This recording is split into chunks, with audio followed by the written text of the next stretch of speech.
Toss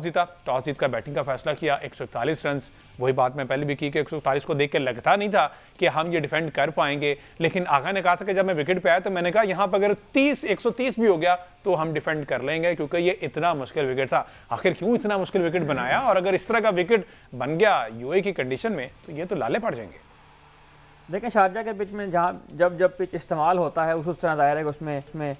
spinner का जो factor है वो ज़्यादा बढ़ता जाता है। और कल पाकिस्तान की जिस टीम की दाद देनी चाहिए वो यही है कि पाकिस्तान की टीम ने कल पिच देखने के बाद अपना जो प्लेइंग 11 है उसका ऐलान किया, और वो वाली प्लेइंग 11 जो है वो यूँ कह लीजिए कि सूट कर गए उन कंडीशंस को।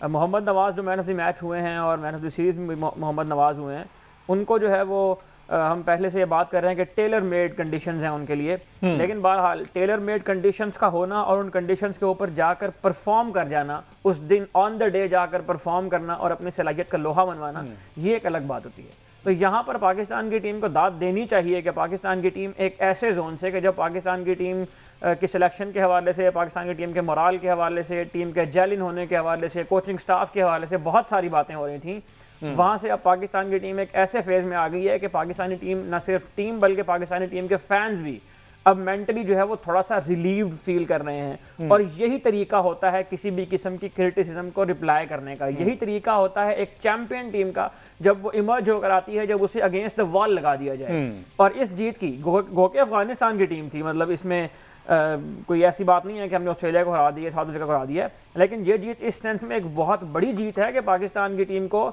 ये प्रूव करना था कि पाकिस्तान अपनी स्टैंडिंग जो है वो बरकरार रख सकता है हर हाल में, हर कंडीशंस के अंदर। और जब आप एक मेगा इवेंट खेलने जा रहे हो तो उससे पहले इस तरह की विक्ट्री मिल जाना एक ऐसी टीम के साथ कि जो T20 की एक फॉर्मिडेबल साइड है और वो अपने होम में खेल रही है, वो स्पिन डोमिनेंट टीम है, उनको कंडीशन भी सूट कर रही है, वहां पर जाकर न सिर्फ उस टीम के अगेंस्ट खेलना बल्कि single one sided match Pakistan की टीम करा देना, ये एक बहुत बड़ा मैसेज है एशिया कप खेलने वाली टीमों के लिए। Now they have to put their collars up, और उनको अब मेगा इवेंट के अंदर पॉजिटिव इंटेंट के साथ जाना चाहिए। और ये तारीफ होती है इंटेंट की, जो आप अक्सर बात करते हैं ना, स्ट्राइक रेट्स और इंटेंट। मैं माजरत चाहूंगा, आपने जो इंट्रो में फ़खर ज़मान के बारे में बात की कि उनकी बड़ी इनिंग, मेरा ख्याल है कि ये फ़खर ज़मान की बहुत बड़ी इनिंग्स थी, और जो 49 रन की पार्टनरशिप उन्होंने लगाई है साइम अयूब के साथ, वही 49 रन डिफरेंस क्रिएट कर गए हैं। अगर आप कल की मैच को के स्कोर कार्ड को देखें तो ये 27 रन जो कल फ़खर ज़मान ने बनाए हैं, ये फ़खर ज़मान की शख्सियत से बिल्कुल हट गए हैं। फ़खर ज़मान ऐसे नहीं खेलते,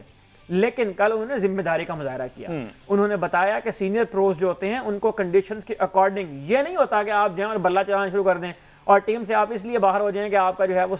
हर चीज स्ट्राइक रेट नहीं होती। आप कंडीशंस को निगलेक्ट करके स्ट्राइक रेट आगा सलमान ने कल जो 25 रन बनाए हैं वो कल 100 के स्ट्राइक रेट से भी कम है,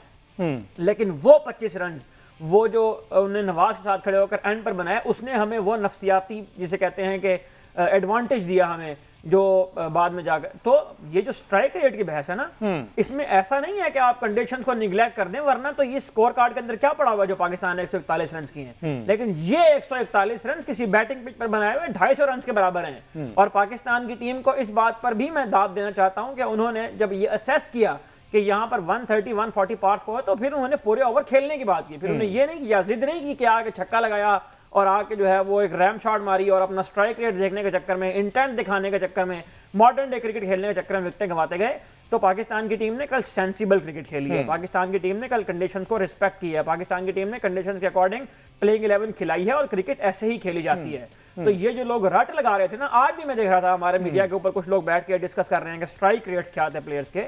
तो स्ट्राइक रेट्स कंडीशंस को निगलेक्ट करके आप करेंगे तो यही हाल होगा जो अफगानिस्तान का हुआ है। अफगानिस्तान की टीम 3 बैटर्स के ऊपर रिलाय करती थी, वो 3 बैटर जब 30 रन के अंदर आउट हुए हैं तो अफगानिस्तान की टीम 66 पे ऑल आउट हो गई है। अच्छा, एक और इसमें मजेदार बात यह है कि अफगानिस्तान के अपने पास मिस्टर स्पिनर्स भी हैं, उनके पास लेग स्पिनर हैं, ऑफ स्पिनर हैं, मतलब उनके पास स्पिन अगर अटैक के हवाले से देंगे सब कुछ है। इन्हीं के साथ ही वो प्रैक्टिस भी करते होंगे वहां पे, तो उनसे क्यों नहीं स्पिन खेली गई? तो बात यह है कि जब तक आप अपने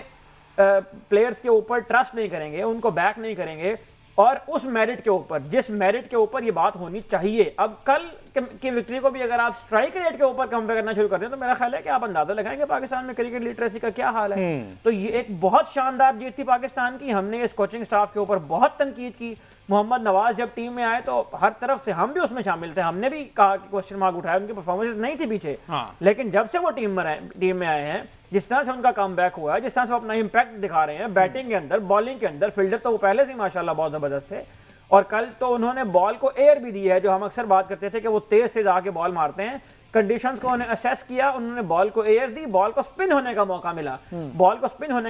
तो वन प्लेएबल हो गए। तो मोहम्मद नवाज को भी दाद देनी चाहिए, सलमान लियागो को भी दाद देनी चाहिए, माइक हेसन, उनका पूरा कोचिंग स्टाफ, हम उनका शुक्रिया अदा करते हैं कि वो बतौर फैन हमें उस जोन में लेकर आए हैं कि पाकिस्तान की टीम एशिया कप में कॉन्फिडेंस के साथ दाखिल होगी इंशाल्लाह। अच्छा, अब थोड़ी सी बात ओपनिंग पेयर की करें। साहिबजादा फरहान, ठीक है, बहुत सी उम्मीदें साहिबजादा फरहान से भी थी हमें इस सीरीज से पहले, और वहाँ में जब अब बहुत सी बात की गई कि इनको मौका क्यों नहीं दिया, आखिर वो क्या करें कि इनको मौका दिया जाए। तो अगेन साबित हुआ कि domestic cricket is something else, अपने घर की कंडीशन इज़ समथिंग एल्स, लेकिन जब इंटरनेशनली कोई मैच होता है, ऑल्दो आपको कंडीशन सूट करे या ना करे, उसका प्रेशर होता है, उस प्रेशर को अब्जॉर्ब करना भी किसी का काम है। तो साहिबजादा फरहान, आपको क्या लगता है किसी किस्म का प्रेशर है उन पर? क्योंकि आप तो तलवार उन पर भी लटक रही है ना कि आप परफॉर्म नहीं करेंगे तो फिर आप ये जगह खो देंगे, उस फखर ऊपर चले जाएगा, मिडल ऑर्डर हम तीसरे नंबर पर किसी और को ले आएंगे। तो फरहान आपके नज़दीक क्या, कहाँ पे वो लैग कर रहे हैं? देखिए, फरहान जो है वो, हम इस पूरी सीरीज को अगर देखें तो वो एक ही तरह से आउट हो रहे हैं। उनके बैट और पैड के अंदर बहुत ज़्यादा स्पेस बन रही है।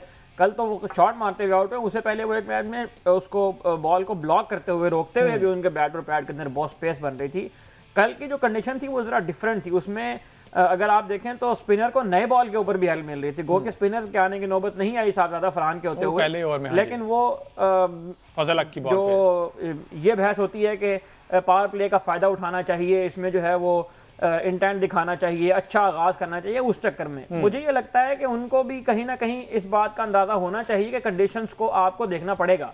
और समटाइम्स ये भी होता है कि बैटर जो है वो इसलिए भी जल्दी आउट हो जाता है कि वो ज़ाहिर है आप जाके 2 बॉलें 4 बॉलें 5 बॉलें खेलेंगे तो ही आपको अंदाजा होगा। जिस तरह उनके आउट होने के बाद साइम और फखर ने असेस किया कि पिच इतना आसान नहीं है, तो उसके बाद उन्होंने अपनी गेम भी चेंज की, दोनों ने, साइम ने भी और फखर ने भी। उन्होंने बाउंड्रीज भी लगाई, लेकिन कल हमें ये देखने को मिला कि हर बाउंड्री के बाद आपको एक सिंगल नजर आएगी और आपको वो जिसे कहते हैं कि सिंगल्स जो है वो कनेक्ट करती हैं बाउंड्रीज को। तो